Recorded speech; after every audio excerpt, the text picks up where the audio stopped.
Et un grand bonjour à vous toutes et à vous tous et merci d'être là comme chaque week-end dorénavant. Vous le savez, on se retrouve à la fois sur BFM Business, à la radio, à la télé et sur 01 TV pour En route pour demain, votre rendez-vous dédié aux mobilités. Pauline, bonjour. Bonjour François. Avec au menu cette semaine. Alors une boîte de Lego qui va servir à faire des boîtes de vitesse. Non, c'est pas un jeu d'enfant François, mais la manière de travailler des ingénieurs de Renault. Et c'est un reportage de Cédric Fesch au Technocentre dans En route pour demain. Voilà, ça sera un sacré joujou. Et puis, nous évoquerons Transdev, qui est l'un des acteurs majeurs de la mobilité, qui a pas mal de choses à nous annoncer. Donc, ce premier car à hydrogène rétrofité, on va tout vous expliquer. Une Porsche Taycan, oui. Électrique, oui, mais abordable. C'est l'essai de la semaine et il est signé Dimitri Charitis. Enfin, abordable, tout est relatif, je pense quand même. Et puis, alors là, on ne connaît pas encore le prix de ce petit bijou. Il s'agit de Hopium qui a dévoilé son premier prototype de berline à hydrogène. Voilà, ça s'annonce passionnant. Vous savez tout, c'est le sommaire donc de En route pour demain. Et c'est parti.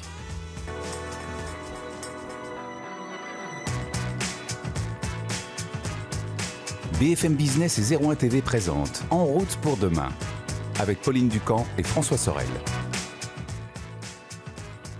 Et vous le savez, on est là chaque week-end à la fois sur 01 TV et BFM Business. En route pour demain, votre rendez-vous dédié aux mobilités. Et Pauline, on va parler Lego. Oui, notamment, généralement, une nouvelle voiture, ça démarre par des esquisses, des schémas, des dessins. Eh bien, chez Renault, ça démarre par une boîte de Lego. Et en fait, les ingénieurs ont travaillé avec ces petites briques destinées normalement aux enfants pour concevoir la nouvelle boîte de vitesse, pour que ce soit plus simple à expliquer à leur chef et que le projet aboutisse. Aujourd'hui, cette boîte de vitesse, elle est dans toutes les Renault hybrides. Et Cédric Fesch et Julien Rizzo nous racontent comment ces petites briques ont permis de faire évoluer les Renault d'aujourd'hui.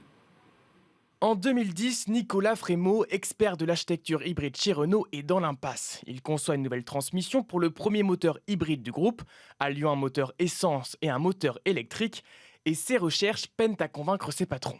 Au début, on a des choses comme ça, et ça, c'est pas très vendeur. Donc, c'est un petit schéma de boîte de vitesse avec un moteur thermique, une machine électrique, des engrenages de boîte et puis les roues. C'est très compliqué, finalement, de le vendre pour donner envie au directeur de l'ingénierie de démarrer le projet. Mais alors qu'il voit son fils jouer avec ses Lego, il a une révélation, réaliser un moteur à partir de ces pièces en plastique pour rendre son idée plus concrète. J'ai eu le déclic en voyant mon fils jouer au Lego et puis en voyant finalement les petites pièces, ça correspondait exactement au schéma que j'avais fait. On a donc un moteur thermique qui fait avancer les roues, un moteur électrique qui peut également faire avancer le véhicule et cette transmission qu'on a inventée, donc qui permet de combiner les deux sources de puissance le plus intelligemment possible. Et là, les gens ont beaucoup mieux compris, se sont appropriés l'objet et se sont dit finalement, c'est pas si compliqué que ça, mais ça doit se marcher, ça a l'air d'être une bonne idée. Donc il y a eu le petit déclic qui a fait démarrer le projet. Si le projet est lancé, reste à l'industrialiser, une étape qui dès le début s'annonce difficile, admet Ahmed Kefti Cherif, architecte synthèse mécatronique chez Renault. Utiliser un Lego, c'était une idée très originale. Et après, j'ai commencé à regarder le détail. La première idée qui m'est arrivée, je lui dis, là, ce qui va nous poser le plus de problèmes, c'est le crabot. Autant c'est un objet qui est communément utilisé dans la Formule 1. Utiliser ça pour la voiture de monsieur et madame tout le monde, ça va être une autre histoire. Le cœur du système, c'est cette pièce rouge du Lego qui permet de venir connecter le moteur électrique ou le moteur thermique alternativement à la roue pour faire bouger la roue.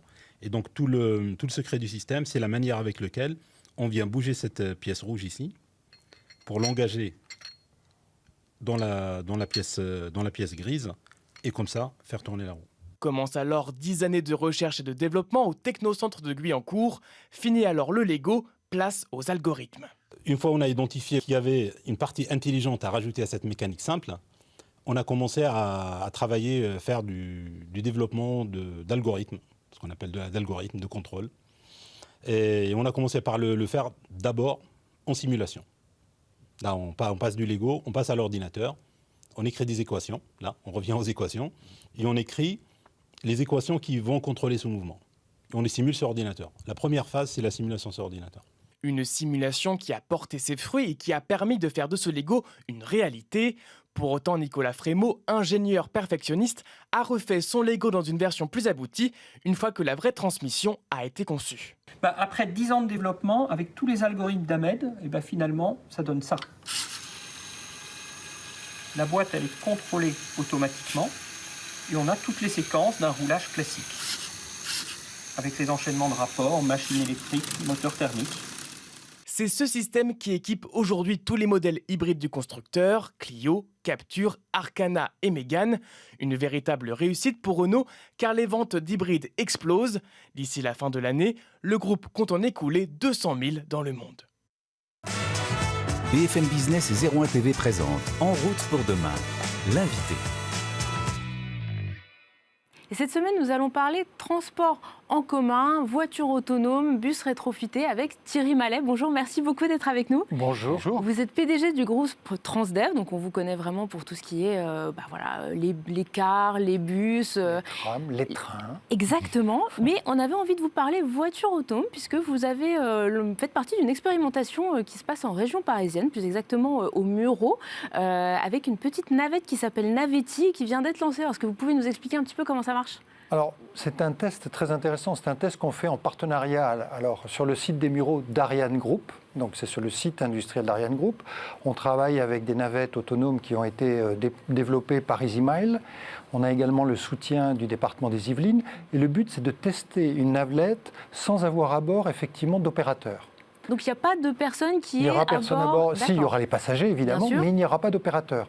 L'idée, c'est qu'on va avoir un système de supervision qui va permettre de contrôler les navettes. On a également l'infrastructure qui va être équipée de capteurs afin de leur permettre de mieux passer les ronds-points. Donc, c'est une vraie expérimentation en grandeur nature sur le site, effectivement, industriel des Mureaux, d'une navette autonome, comme si on était dans une agglomération. Alors ça, justement, la question des ronds-points, c'est vrai qu'on en parle souvent avec tous les constructeurs automobiles qui essaient de développer. On parle tout de suite du rond-point de l'Étoile et ils nous disent c'est le pire cauchemar, c'est extrêmement compliqué. Comment, justement, vous arrivez à lui faire passer des ronds-points, certes sur un site fermé, mais où il y a quand même d'autres utilisateurs qui se déplacent ? Moi, j'imagine que les automobiles sont plus disciplinés que au rond-point de l'Étoile. Alors oui, les Mureaux, ce n'est pas tout à fait l'Étoile, donc ça va être un peu plus simple. Alors, c'est une infrastructure qui va être connectée, c'est-à-dire qu'il y a plein de capteurs sur l'infrastructure, des radars, des lidars, les mêmes que ceux qu'il y a dans la voiture, qui vont permettre d'enrichir l'information qu'a le véhicule afin de prendre des meilleures décisions et de rouler plus vite. Et ça, c'est une technologie qui a été développée par VDCom. Nous, en Transdev, on va amener le superviseur, le système qui va permettre en temps réel de suivre les voitures, de vérifier la sécurité, de vérifier comment ça se passe à bord et de gérer l'ensemble de la flotte, parce qu'il y aura plusieurs navettes en circulation. Il y a quand même quelqu'un qui regarde à distance ce qui se passe pour éviter qu'il y ait une voiture qui rentre dans une autre ou qui sorte un petit peu de la route à un moment ? Oui, tout à fait. On a effectivement un superviseur. L'objectif, c'est de pouvoir suivre plusieurs navettes. Et demain, d'ailleurs, nos conducteurs vont devenir des superviseurs. Au lieu d'avoir un conducteur par bus, on va avoir un superviseur pour 5 ou 6 véhicules. Et donc, on aura un gain de productivité, la capacité donc d'offrir des services complémentaires. C'est ça l'objectif derrière la navette autonome, c'est d'aller plus loin, compléter des services existants, faire des services en centre-ville, remplacer une ligne de bus à haut niveau de service en mettant moins de conducteurs et donc avoir des services étendus. C'est ça l'objectif, effectivement, de cette expérimentation. On veut tester la faisabilité en matière de sécurité, en matière de confort, également les aspects économiques, et puis vérifier aussi qu'on va passer les validations demain, parce qu'il faut une autorisation officielle pour pouvoir circuler demain avec une navette sans opérateur à bord. Oui, parce que là, on est sur des sites privés. L'idée, c'est qu'après, ce type de navette puisse se balader sur des routes, on va dire, par exemple des agglomérations. Ça va arriver quand, à votre avis ? Là, le test est 2022 et le test, il a valeur de démontrer effectivement la faisabilité pour pouvoir déployer. Alors, l'idée des navettes dans le transport public, c'est qu'elles ne sont pas autonomes partout. Elles sont autonomes pour certaines applications sur certains territoires, puisqu'on les a validées sur ces territoires, qu'elles le connaissent et qu'elles ont engrangé toute l'expérience qui leur permet de passer en sécurité ce territoire-là. C'est ça l'avantage effectivement du transport public ou du transport autonome appliqué au transport public, c'est que c'est beaucoup plus simple qu'une voiture autonome partout sur tous les territoires. Est-ce que justement la législation évolue ? Parce qu'on avait l'impression que la voiture autonome, il y a encore 2-3 ans, ça allait arriver demain. Et puis on a l'impression que ça va arriver finalement plutôt qu'après-demain, voire peut-être pas du tout. Est-ce que la législation aujourd'hui autorise ou va autoriser dans les prochains mois en France et en Europe ces véhicules où au moins je pourrais enlever les mains du volant ? Alors oui, dans le transport public, je vais répondre pour le transport public, dans ces navettes, il n'y a pas de volant. Donc dès le début, on a fait le choix de ne pas mettre de volant. On a un opérateur à bord qui intervient. Là, l'idée, c'est de retirer l'opérateur et d'avoir un superviseur. Donc faire ça depuis l'extérieur, le cas est beaucoup, beaucoup plus simple que de faire rouler un véhicule de manière générale. Et la législation va autoriser de passer de l'opérateur à bord à un opérateur qui supervise le transport. Les défis mobiles sont importants. La 5G, par exemple, vous l'attendez sur ces territoires pour superviser à distance ces véhicules ou est-ce que ça marche déjà? Alors, on peut le faire avec la 4G, ça marche très bien avec la 4G. La 5G sera un supplément en termes de capacité et de débit. L'objectif, c'est pas forcément de prendre la main sur le véhicule à distance, puisque après, il y a des vrais enjeux de cybersécurité si vous prenez la main à distance, si quelqu'un la prend à votre place. Donc, on fait en sorte que le maximum d'intelligence soit dans le véhicule, qu'on puisse effectivement envoyer des instructions au véhicule, mais qui sont des instructions de haut niveau. Par exemple, de se mettre en sécurité, et le véhicule, en fonction de l'environnement, va se mettre en sécurité tout seul. Ça, ce sont des éléments qu'on va tester justement dans cette expérience en grandeur réelle. Ça dure 3 ans pour pouvoir justement tester tous les cas de figure. François parlait à l'instant de la 5G. Il y a une autre technologie du futur, mais du futur très proche que vous êtes en train d'expérimenter chez Transdev, c'est l'hydrogène. Vous avez rétrofité un car qui va rouler en Normandie. Donc c'était un car diesel qui va devenir un car à hydrogène. Est-ce que vous pouvez nous expliquer un peu comment fonctionne ce nouveau projet? Alors on est en train, effectivement, on vient de lancer un projet. On vient juste de le lancer. C'est l'année prochaine que le car va rouler. On est en train de prendre un car diesel qu'on transforme en car à hydrogène. C'est-à-dire qu'on enlève le moteur diesel, on met un moteur électrique, on met une pile à combustible et un réservoir d'hydrogène. Et le car va pouvoir rouler demain. Ça coûte nettement moins cher qu'un car neuf. On est aux alentours de 350 000 €, alors qu'un car hydrogène va coûter de l'ordre de 600 ou 700 000 €. Donc vous divisez par 2 la facture? C'est ça l'objectif. On va tester justement le coût exactement pour pouvoir... C'est la préfiguration d'une véritable filière demain de transformation de cars diesel en cars hydrogène, puisqu'on sait très bien qu'avec la fin du moteur thermique, on va se retrouver avec un nombre important de cars. La région Normandie a voulu nous accompagner sur ce projet-là. Il faut dire qu'en Normandie, nous sommes présents dans les 5 départements et nous avons plus de 1700 véhicules qui parcourent les routes normandes tous les jours, d'où un potentiel important demain en termes de transformation si l'opération est un succès. Et demain, ce car, il va pas simplement être un pilote, il va rouler tous les jours entre Évreux et Rouen sur la ligne express pour pouvoir transporter des personnes. Ça fait 380 km par jour que va faire ce car à hydrogène. Et on a choisi Évreux parce qu'à Évreux, il y a une station de production d'hydrogène qui produit 50 kg d'hydrogène par jour. Le car, pour son trajet, ayant besoin de 30 kg d'hydrogène tous les jours. Ouais, c'est la question que j'allais vous poser parce que l'hydrogène, c'est une technologie qui, a priori, est pleine de promesses, mais se pose la question de, où trouver les stations, le coût de leur installation, et puis derrière encore la question de l'hydrogène vert qui revient souvent chez les critiques de l'hydrogène. Alors, le département de l'Eure, et en particulier la structure qui s'occupe d'énergie sur le département de l'Eure, avait anticipé et avait construit une station hydrogène à Vieil-Évreux, juste à côté d'Évreux. Et c'est là qu'on va pouvoir s'alimenter. C'est là que va être le dépôt de notre bus demain. Et c'est un élément clé, effectivement, du succès de cette opération. Et on va d'ailleurs prendre quasiment les 2/3 de la capacité de cette station à hydrogène pour notre car. Alors, on parle beaucoup d'hydrogène comme on va dire, un carburant en quelque sorte pour des véhicules lourds, des trains pourquoi pas, mais aussi des gros camions, etc. Qu'en pensez-vous? Alors je ne sais pas trop votre domaine, mais est-ce que vous pensez que l'hydrogène peut arriver aussi chez les particuliers, sur des véhicules de particuliers? Je pense que l'hydrogène a un domaine assez large.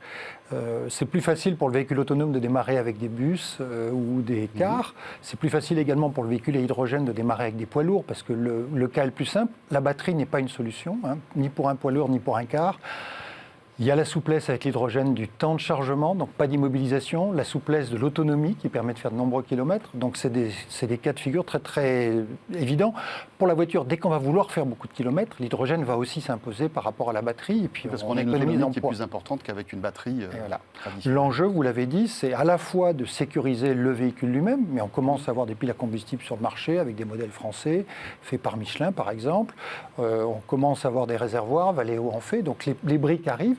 Le vrai enjeu, ça va être d'avoir un réseau national de distribution d'hydrogène vert, encore, parce que dans beaucoup de cas, l'hydrogène est aujourd'hui gris, il est produit à partir de méthane, donc pas décarboné, mais on a besoin d'hydrogène demain vert pour que, effectivement, cette mobilité soit également vertueuse. Très bien, mais merci beaucoup pour toutes ces précisions, c'est passionnant tout ça. Rappelons que vous êtes Thierry Mallet, le PDG du groupe Transdev.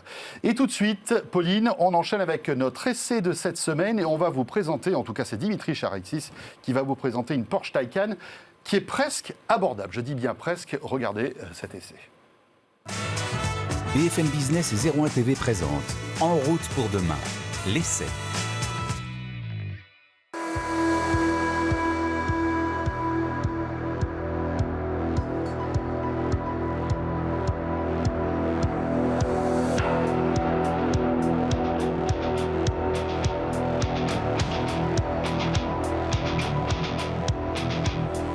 Quand on a une bonne recette, on la décline à toutes les sauces. Et c'est ce que fait Porsche avec son Taycan. On connaissait déjà le Taycan 4S, le Taycan Turbo, le Turbo S.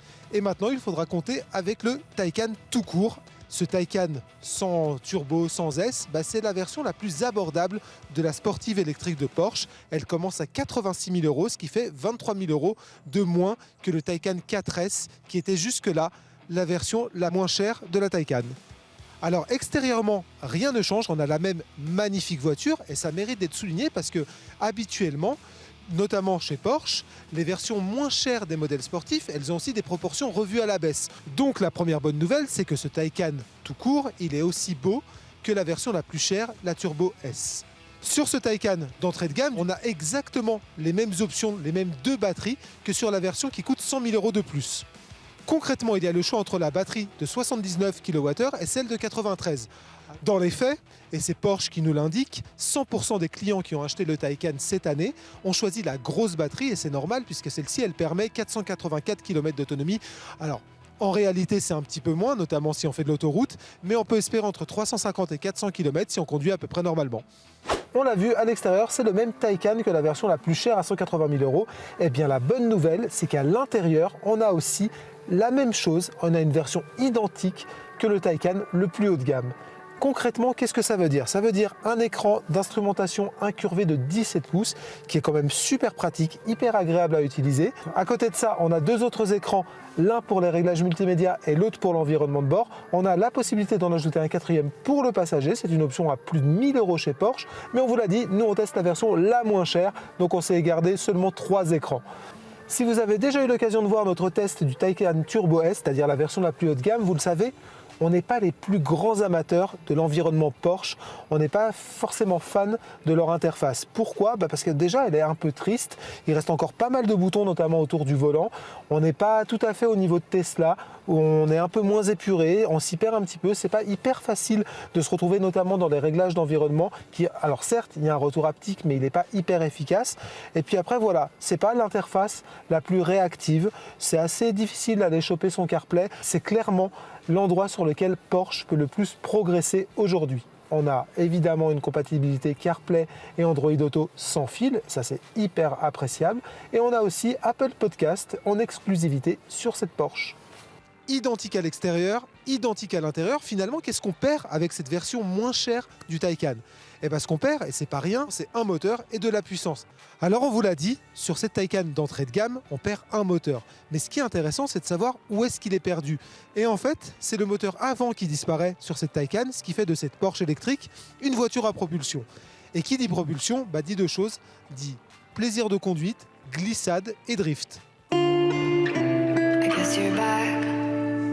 Are you gonna tell me where you went? All the messages I sent with no reply. It's like that. Pour pouvoir drifter, il va falloir désactiver. Alors on a eu la chance d'être 1 sur circuit, 2 sur piste mouillée et ensuite de pouvoir désactiver toutes les assistances électriques à la conduite. Et c'est seulement, le PSM concrètement, et c'est seulement dans ces cas-là qu'on arrive à faire basculer la voiture, qu'on arrive à la faire glisser cet énorme engin de 2 tonnes 2. En dehors de ça, ça va être très compliqué, mais c'est aussi quelque chose d'intéressant. Ça veut dire que quand toutes ces aides sont activées et sur, on va dire, un chemin classique, le PSM, il est vraiment très efficace. Les aides électroniques et les aides à la conduite permettent de rattraper non seulement les erreurs de l'automobiliste, mais aussi celles de la route. Et c'est franchement hyper efficace. La crainte quand on teste une version, on va dire, moins chère d'une sportive de référence, c'est de se retrouver avec un modèle qui est soit moins performant, soit moins fun à conduire. Et bien avec le Taycan, ce n'est absolument pas le cas. D'une part, la perte en performance, elle est compensée par le passage en propulsion qui ajoute du fun et du plaisir de conduite. Elle est certes moins dynamique, moins rapide, moins explosive, mais on gagne quand même autrement.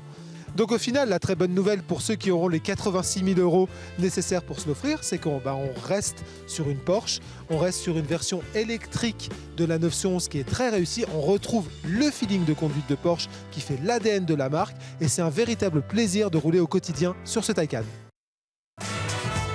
BFM Business et 01 TV présente En route pour demain, en région.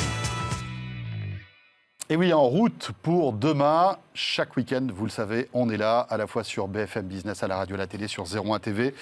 Et notre dernier invité nous a rejoint sur ce plateau, il s'agit d'Olivier Lombard. Bonjour Olivier. Bonjour François. Vous êtes le fondateur d'Opium avec un H comme hydrogène, puisque Pauline, Olivier est en train de développer un concept, une voiture de sport qui fonctionne à l'hydrogène. Mais une concurrente directe de la Porsche Taycan électrique et de la Tesla Model S, complètement, c'est ça Olivier, c'est ces concurrents-là que vous allez aller chercher avec votre véhicule? Oui, complètement. Nous, on se positionne vraiment comme la berline haut de gamme à hydrogène, 100% hydrogène d'ailleurs. Donc notre objectif, effectivement, c'est de la commercialiser horizon 2025. Et l'hydrogène, ça vous apporte, par rapport pour l'instant à ce qu'on trouve sur le marché en termes d'autonomie, on peut faire beaucoup plus de kilomètres. Enfin, c'est ce que vous promettez, vous, avec votre véhicule. C'est le gros avantage de l'hydrogène, finalement, c'est l'autonomie qu'on peut avoir et le temps de recharge. Aujourd'hui, la Machina, on est sur 1000 km d'autonomie pour 3 minutes de recharge. Alors la Machina, c'est le nom de votre premier modèle. C'est le nom du premier modèle, effectivement. Ça sonne bien, Machina, moi j'aime beaucoup. Alors, le projet avance. On a déjà eu l'occasion de se croiser quelques fois, à la fois sur 01 TV, sur BFM Business, Olivier. Là, vous avez passé une étape importante. Vous avez montré le premier prototype de ce véhicule, il y a quelques jours. Ouais, effectivement, on avait annoncé qu'on présentait un prototype au mois de juin et c'est ce qu'on a pu faire. Et voilà, pour nous, c'était vraiment un accomplissement finalement de 8 mois de travail parce que c'est vrai que ce prototype, on l'a conçu, on l'a développé en 8 mois, ce qui est une belle performance parce qu'aujourd'hui, un constructeur, il est plutôt sur 2 ans finalement pour faire ce qu'on a fait. Et voilà, nous, c'était de montrer vraiment ce premier jalon, ce premier prototype qui sera les prémices de la future Opium Machina qui sera produite en 2025. Quand vous dites le développer aussi rapidement, c'est quoi? C'est parce que vous étiez une toute petite équipe, vous avez travaillé en mode start-up, c'est parce que vous avez été chercher des ressources chez les constructeurs? Est-ce que vous pouvez nous expliquer un peu comment ça s'est passé? Oui, en fait, aujourd'hui, on est une trentaine dans l'équipe, et alors, pareil, qui grandit finalement de semaine en semaine. Mais par contre, c'est vrai qu'on avait des gens avec des compétences techniques très, très élevées, ce qui nous a permis d'aller effectivement assez vite. Et puis en plus de ça, on s'est mis en mode, comme vous dites, start-up un peu commando.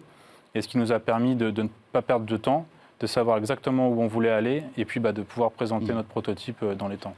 Olivier, vous en êtes où si on devait faire une espèce de pourcentage de progression de votre projet, vous en êtes à quel pourcentage après avoir présenté ce prototype? Aujourd'hui, on peut peut-être mettre la barre autour des 30%. D'accord. 30% du projet, sachant que le reste est encore, il reste encore beaucoup de travail finalement pour aller chercher les 70 autres %. Mais aujourd'hui, voilà, on est en ordre de marche et on est concentré sur les prochaines étapes, bien que on est tous, l'équipe est extrêmement ravie déjà de ce premier jalon. Mais voilà, il reste encore du développement à faire, de l'amélioration, du raffinement. Et puis après, il y a toute la partie industrielle du projet également à mettre en place.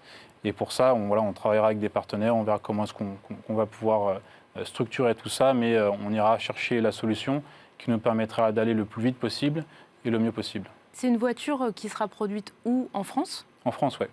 Et vous allez monter une usine, vous allez la faire produire par d'autres? Alors aujourd'hui, on a une première étape qui va être d'avoir notre premier centre de recherche-développement. Qui aura vocation à rassembler tous nos ingénieurs. Et puis, dans un second temps, ça va être effectivement de trouver un endroit où installer notre usine. Et ce qui est génial, c'est qu'en France, il y a quand même beaucoup de territoires, beaucoup de régions qui sont vraiment très dynamiques autour de l'hydrogène pour essayer de déployer la technologie, de créer des filières, des écosystèmes. Et donc, nous, on va essayer de s'appuyer sur ces écosystèmes, sur ces régions, et puis aussi de les porter grâce à notre vitrine technologique. Olivier, lancer un nouveau véhicule avec une nouvelle technologie, c'est un défi immense, on est d'accord. Enfin, je veux dire, aujourd'hui, reconstruire un véhicule from scratch, c'est très compliqué. Ça coûte combien de monter un projet comme ça jusqu'à, on va dire, l'exemplaire final qui sortira en 2025 ? Ça doit coûter une fortune, non ? Forcément, oui. On parle quand même d'un gros projet industriel français. Et clairement, c'est des grosses enveloppes. Donc on parle de plusieurs centaines de millions d'euros pour aller jusqu'au finalement à la production et au moment où je vais pouvoir appuyer sur le contact et avoir le véhicule qui roulera sur les routes. Mais voilà, finalement, c'est des enveloppes budgétaires par lesquelles sont passées pas mal de startups qu'on a vues dernièrement. Bon, on ne mentionne pas Tesla, par exemple des Lucid. Voilà, c'est finalement des gros projets qui sont partis de pas grand-chose. Donc vous allez jalonner votre projet de levée de fonds, c'est ça, pour financer ce projet? Complètement, on a plusieurs étapes. Finalement, on a une montée en puissance financière qui correspond à nos phases de développement du véhicule pour arriver jusqu'à la commercialisation. Et la partie client, parce qu'on sait que Tesla, notamment sur la Model 3, avec la première enveloppe de réservation, avait permis de faire rentrer plusieurs centaines de millions de dollars. Est-ce que ça va être aussi une étape qui va vous permettre de financer justement le développement de la voiture, puis de savoir que vous allez déjà pouvoir en produire des précommandes en quelque des sorte. précommandes. Alors nous, effectivement, on a lancé des précommandes et pas plus tard qu'à la présentation de notre prototype, donc les 1000 premières précommandes numérotées de 1 à 1000. Alors l'objectif derrière, c'est absolument pas de pouvoir lever de l'argent, mais en tout cas, c'est vraiment de faire profiter finalement d'un exemplaire exclusif. Et de tester l'appétence aussi de votre projet. Complètement, et puis c'est important sur ces plans-là. Eh bien voilà, on souhaite bon vent donc à Opium et on se donne rendez-vous avant 2025 pour qu'on puisse voir tout le parcours fait depuis. Merci beaucoup Olivier, rappelons que vous êtes le fondateur d'Opium. Merci à vous. Merci, et voilà, ce nouveau numéro de En route pour demain est terminé. Pauline, on sera là la semaine prochaine. Exactement, merci à tous, à la semaine prochaine. À bientôt.